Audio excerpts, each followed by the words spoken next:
अरे या शायर सिंगीकर सारखे नाना तऱ्हेचे कितीतरी सॅम्पल त्या जगात आहेत. या सगळ्यांना गोळा करून सर्कशीच्या तंबूत सोडून द्यायचं. तर शमसूला अटक कर, मग बघू बाकी सगळं.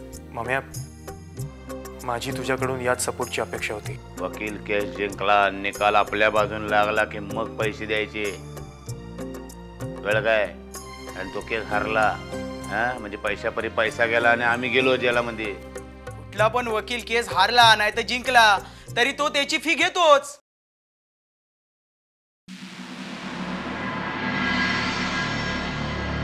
नमस्कार झुंजारराव साहेब. कोण आपण? एवढ्या लवकर विसरून गेलात आपल्याला? हा, ओळखलात नाही? अहो आठवा, ओळखा लवकर. तू नागरेशचा सेक्रेटरी ना? बरोबर ओळखलात आपल्याला. बोल, काय काम आहे? काम असं आहे का, आपल्या नागेश साहेबांची फालच्या बघत खून खटल्याची तारीख 15 दिवसांवर आली. मला माहिती आहे, तुझ्या साहेबांचा वकील मी आहे. तू वकील असल्यासारखा मला तारीख काय सांगतोस? हा, तुम्हाला माहीत असणारच, पण अजून तुम्ही आपल्या साहेबांना काय फोन बिन केलेला नाही. तेव्हा साहेबांनीच मला तुमच्याकडे पाठवलं. तुझ्या साहेबांना सांग, वकिली हा माझा धंदा आहे, समाजकार्य नाही. वकिली करण्याचे मी पैसे घेतो. तुझ्या साहेबांनी मला अजून 1 रुपया देखील दिलेला नाही आहे. मी पण त्यांना हेच बोललो. हा, पण ते म्हणाले की केस जिंकल्या का पैसा देऊन टाकू. तुझ्या साहेबांना सांग, पैसे घेतल्याशिवाय मी कोर्टात येणार नाही. तुम्हीच सांगा ना त्यांना. हा, तुमच्यातर्फे त्यांना जर मी सांगायला गेलो तर माझ्या थोबारातच बसतील. त्यांनी तुम्हाला ऑफिसमध्ये बोलवलं.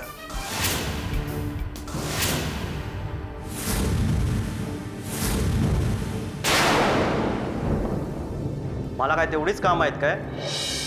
त्याला गरज असेल तर येईल तो माझ्या ऑफिसला.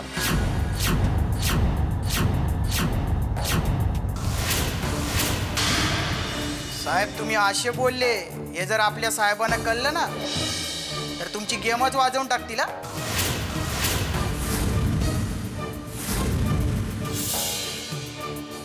लय भरकू माणूस आहे तो.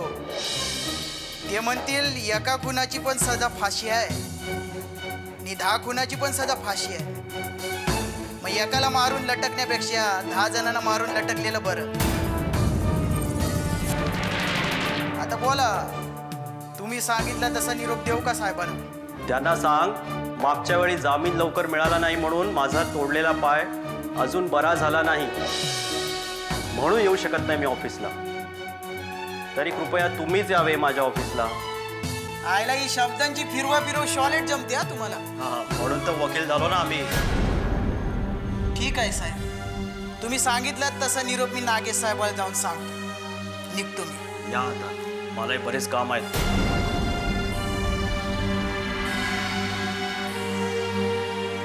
आयला यांची कामं म्हणजे काय येणं ना नाणं आणि फुकटची वकिली करा. करा फुकटची वकिली करा. आलिया बोगासी असावे सादर. मम्या, आज आपण आपली टेन्शन्स शेअर करायची नाहीत. बर. ती आपली पाड आयुष्यभर कधीच सोडणार नाहीत आणि त्यावर आपण कितीही बोललो तरी आपल्याला वेळ पुरणार नाही. मग काय करायचं? मग काय करायचं? मग ना, आज आपण फक्त आपल्या दोघांबद्दलच बोलायचं. म्हणजे काय? म्हणजे आपल्या घराबद्दल, आपल्या लग्नाबद्दल, आपल्या भावी आयुष्याबद्दल. मम्या, हे तुझ्या स्वप्नातलं आपलं घर कसं आहे ग?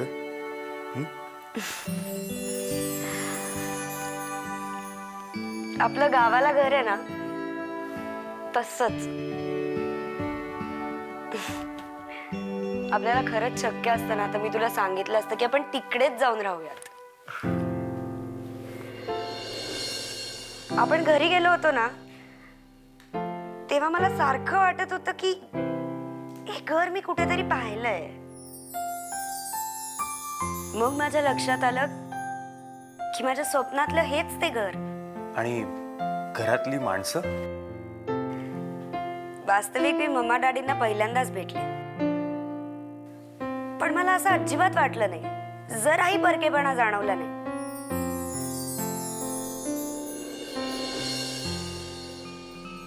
मला वाटलं की मी त्यांना खूप आधीपासून ओळखते.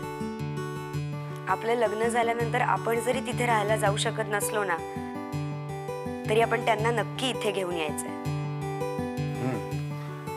पण मला नाही वाटत ते गाव सोडून इथे येतील म्हणून. माझं प्रेम आणेल त्यांना इथे.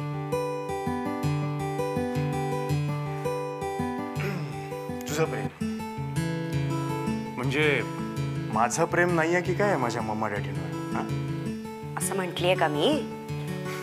पण कसं आहे ना की जगातल्या सगळ्या आईवडिलांचा त्यांच्या मुलापेक्षा मुलीवर जास्ती जीव असतो. आणि आता मी त्यांची सून नाहीये, मुलगी आहे. मग आपल्या घरकुलातल्या घराचं काय करायचं? ते बुकिंग कॅन्सल करूयात. हा? हे बघ, आपल्या गावाला जसं घर आहे ना तसंच घर आपण इथे बांधायचं. आणि एक मिनिट, घरकुलातलं घर सुद्धा राहू देता का? म्हणजे तुझं भांडलास ना माझ्याशी, तर मी तुला तिकडे पाठवून दे. ओके. आणि तू भांडलीस तर? तरी तूच तिकडे जायचंस. ही चिटिंग नाही नाही, एक मिनिट. लग्न झाल्यानंतर मी होम मिनिस्टर असणार आहे, त्यामुळे माझा निर्णय अंतिम असेल. ओके बाबा, ओके. हे झालं आपल्या घराचं. आपल्या लग्नाचं काय? ते तू ठरव. मम्या, मला वाटतं आपलं लग्न कसं करायचं हे डॅडी, मम्मा, पप्पा आणि दीवर सोडून देऊयात. मलाही तसंच वाटतं. त्यांनीही आपल्या लग्नाची स्वप्न बघितलीच असतील आणि आजपर्यंत ते सगळं आपल्या मनाप्रमाणे करत आलेत. मग आपलं लग्न त्यांच्या मनाप्रमाणे होऊ देत. मम्मी, आपली मतं जर अशीच जुळत राहिली ना, तर मला नाही वाटत आपल्यात कधी भांडणं होतील म्हणून. मग घरकुलातला फ्लॅट कॅन्सल करूया? नको, कारण असे अजून अनेक मुद्दे शिल्लक आहे ज्याच्यावर आपली भांडणं होऊ शकतात. मग कोणते ते आत्ताच सांग, म्हणजे त्याच्यावर काय सोल्युशन निघू शकतं याचा विचार आपल्याला आत्तापासूनच करता येईल. पहिला मुद्दा म्हणजे जेवण. मला अजिबात जेवण वगैरे बनवता येत नाही. दीमुळे कधी तशी वेळच आली नाही रे माझ्यावर. म्हणजे लग्न झाल्यानंतर तू जेवण बनवणारच नाहीस की काय? मी शिकीन जेवण बनवायला, पण मी शिकेपर्यंत तुला मला मदत करावी लागेल. तू एकटाच राहतोस ना रे इथे, तुला येत असेल की जेवण बनवता? येतं ना. मी तुला जेवण बनवायला मदतही करेन. हा, पण त्याची फी वेगळी लागेल ना. तू लाडा देऊ नकोस, नाही तर मी जाईन. सॉरी बाबा, सॉरी. चला, म्हणजे आपला हा एक प्रश्न मिटला. प्रश्न कसले सोडवतोय? एक्झाम देतोय का आपण? मम्या, लग्न ही आयुष्यातली एक मोठी परीक्षाच असते, न संपणारी. ज्या परीक्षेचा पेपर दोघांनी एकत्र मिळून सोडवायचा असतो आणि तपासायचाही आपणच असतो. चल मग आता आपण किचन मध्ये जाऊया आणि आपल्या चहाचा प्रश्न सोडवूया. म्हणजे तू चहा बनव, मी तुला चहा बनवायला मदत करेन. एक मिनिट, चहा बनवण्यासाठी मला मदतीची गरज अजिबात नाही. तो मला बनवता येतो. मी जेवणाबद्दल बोलत होते. मग हरकत नाही, वेल अँड गुड. जेवण बनवून जा ना घरी. हॅलो, लग्न झालं नाही आहे अजून आपलं. जेवणाचं वगैरे लग्नाच्या नंतर बघू. सध्या चहावर समाधान मान. अरे पण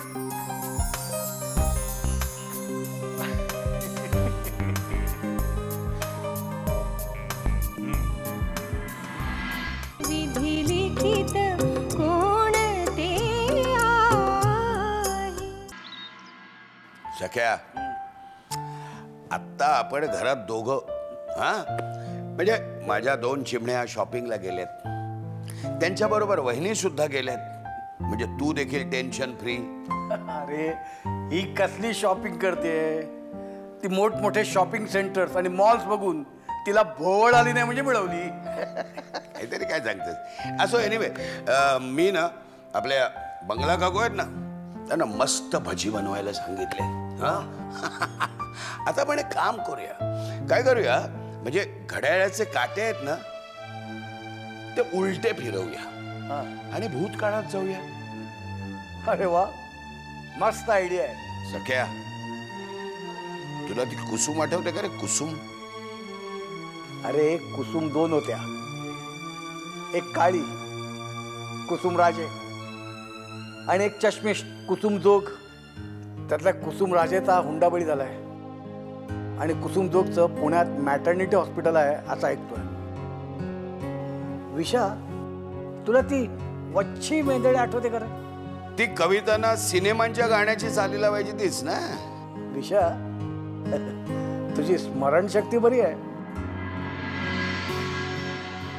तुला ओळखायला मला फक्त 10 सेकंद लागली. कारण तेव्हाचा तू आणि आत्ताचा तू यामध्ये फक्त केसांचा फरक पडलाय. त्यानं जायची घाई होती. म्हटलं जा बाबांनो, 32 अजून शाबूत आहे, नजर शार्प आहे. हा, आता स्मरणशक्ती थोडी अशक्त झाली आहे, पण त्याने काही फरक पडत नाही. कारण विचार का? अरे कारण मी विसरलेल्या गोष्टी मास्तरीणीबाईंच्या बरोबर लक्षात असतात. त्या लग्नानंतरच्या रे, पण लग्न आधी. पण मला सांगा, पण शेवटी केव्हा आणि कुठे भेटलो होतो आठवतंय तुला? अरे रत्नागिरीच्या AJ हायस्कूलमधून मॅट्रिकचा शेवटचा पेपर टाकून आपण चालत चालत हातखंब्याला आलो. तिथं त्या अप्पा करंदीकरच्या टावरानीवर आपण मस्त पन्ह घेतला. मग तुझ्या बाबांच्या फटफटीवरनं आपण चिपळूणला आलो. तिथं तुझ्या बाबांनी आपल्या बिस्किटाचे पुडे दिले. मग परशुरामाचा घाट चढल्यावर आपण गणपुल्याच्या खळ्यात थांबलो. तिथं 2-2 काजूचे लाडू. बस बस बस बस, अगदी डोळ्यासमोर चित्र उभं केलंस. आणि अशा स्मरणशक्तीला अशक्त म्हणतोस तू? अरे अशक्यच नाही तर काय. तुमच्या फटफटीचा नंबर किंवा त्या गणपुल्याच्या घराला किती पायऱ्या होत्या हे लक्षात राहिलं असतं ना, तर ती खरी मेमरी. तुझं ना सख्या काहीतरीच असतं. मला तर परवा कुठली भाजी खाल्ली हे सुद्धा आठवत नाही. त्याची गरज नाही, पण काही प्रसंग असे तपशीलवार लक्षात राहतात.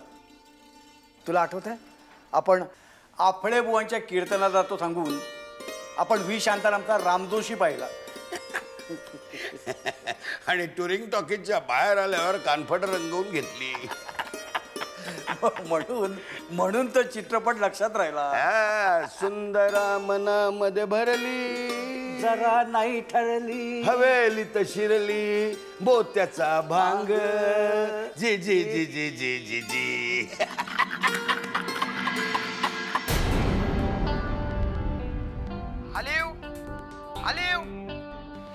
हा बोल रे परशा, बोल. काय बोलतो? हालिव बॉस. बॉस हालिव. हालिव बॉस, माझ्या फोन मध्ये काहीतरी प्रॉब्लेम झालेला. आज समोरच्याला ऐकूच जात नाही. हालिव हालिव. यायला कशाला नाटक करतो रे टकल्या? सरळ सांग की बॅलन्स खपला तुझा, फोन करा म्हणून. मग येड कुत्र कुठलं. हॅलो. हालिव. हा, आता ऐकायला येतं का रे? काही इनकमिंग का काय म्हणतात ते चालू आहे ना फ्री मध्ये? हाय हाय, इनकमिंग फ्री आहे बॉस. आता बरोबर ऐकू येतो. बोला बोला. काय वार्ता करतो मग? आता बोल पटापटा पटापटा. आता माझा आउटगोईंग संपल. बोल. बॉस, मी त्या झुंजारराव वकिलाला भेटलो. काय वार्ता करतो? हा, काय बोलला काय तो काळा पोटवाला? बॉस, पहिले त्याने मला ओळखच दाखवली नाही. हा, पण नंतर त्याने ओळखला. अरे तुला ओळख दाखवाल तू काय लय मोठा माणूस लागून गेला का रे? बॉस तुमचा असिस्टंट म्हणजे मोठाच माणूस आहे ना? हा आईला काय वार्ता करतो? ते माझ्या डोक्यात झालं नाही. तर मुद्द्याचं बोल चल. विधी लिखित कोण ते आहे. काय म्हणला तू काळा कोटवाला? कधी येतोय मला भेटायला? बॉस तो बोलला की त्याला तुमच्या ऑफिस मध्ये भेटायला यायला जमणार नाही.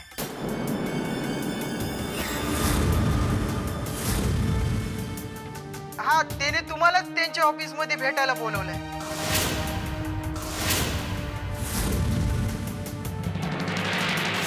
काय वार्ता करतो? हा त्या काळ्या कोटवाल्याला आपला रेकॉर्ड माहित नाही वाटत. नागेश म्हात्रेला नकार देतो म्हणजे काय? बॉस धन घ्या, भडकू नका, नाही तर मग त्याचा परिणाम आपल्यालाच भोगायला लागतो. मग ते वकिलाचा पाय दुखतो म्हणून त्याने तुम्हाला त्याच्या ऑफिसात बोलवलं. झालं काय त्याच्या पायाला? काय बोस विसरलात का तुम्ही? अहो मागच्या टायमाला तुम्हाला जामीन मिळाला नव्हता म्हणून आपणच त्याचा पाय मोडला होता. अजून काय बोलला तो? तो बोलला की वकिली हा त्याचा धंदा आहे, समाजकार्य नाही, पैसे दिले तरच कोर्टात येईन बोलला. असं बोलला? ठीक आहे, मग आता मलाच त्याला जाऊन त्याच्या ऑफिस मध्ये एकदा भेटावं लागेल. बघतो मी काय करायचं ते. मग येईल बरोबर तो कोर्टात. चल ठेव, चल फोन ठेव. काळ्या कोटवाल्या झुंजारराव, पैसे मिळाले नाही तर कोर्टात येणार नाही रे. याचा अर्थ तुला लई हाऊस आली आता तर दुसरा पाय पण मोडून घ्यायची. असतात एकेकाला काय काय हौशा. कोणाला कशाची हाऊस तर कोणाला कशाची हाऊस. येतो येतो उद्याच येतो तुझ्या ऑफिसमध्ये पाय तोडायला सुंदरराव.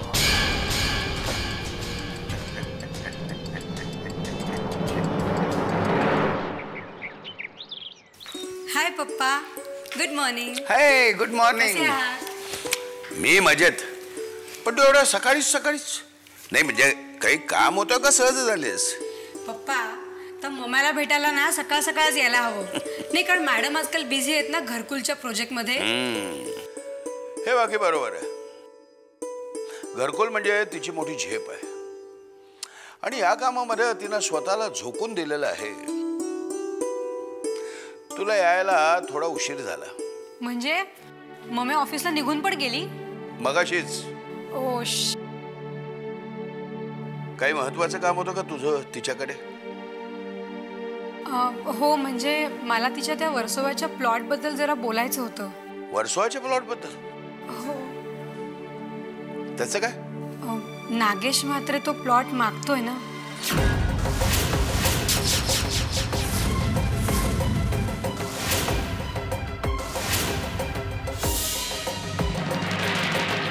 तुला कोणी सांगितलं? माझ्या डॅडींनी सांगितलं मला. ॲक्च्युली नागेश मात्र त्या प्लॉटसाठी ना माझ्या डॅडींकडे पैशांची डिमांड करत होता. काय? डॅडी बोलला की नागेश मात्र खूप फ्रॉड माणूस आहे. तो आपल्या ममताला ना व्यवहारात फसवेल.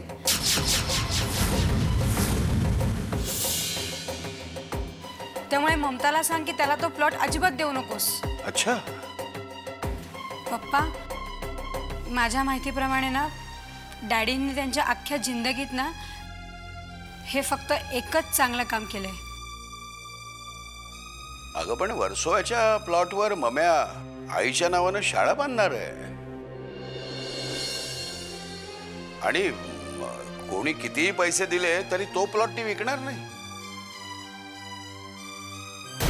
पण मम्याने हे मला का नाही सांगितलं?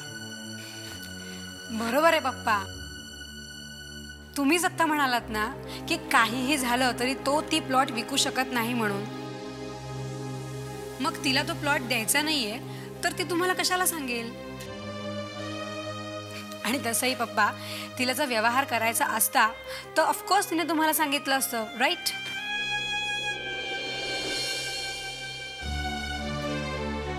पप्पा हो नाही म्हणजे तू म्हणतेस ते बरोबर आहे. बरं पप्पा मी आता निघते कारण ही काही नवीन पुस्तक आहेत ती मला बाजूच्या बंगल्यात नेऊन द्यायची आहे. हां मी येऊ? ओके अच्छा पप्पा, बाय. बाय.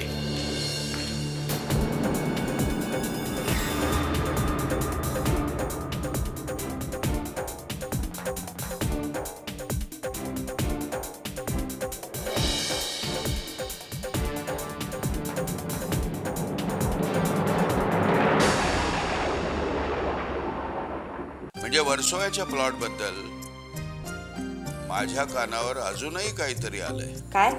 हरकत नाही, स्वतः जाऊन भेटावं म्हणलं वकिलाला, नाही काय. कभी कभी गाड़ों को भी बाप बनाना पड़ता है. बरोबर आहे तुमचं. तुम्ही माझी फी दिल्याशिवाय मी कोर्टात येणार नाही.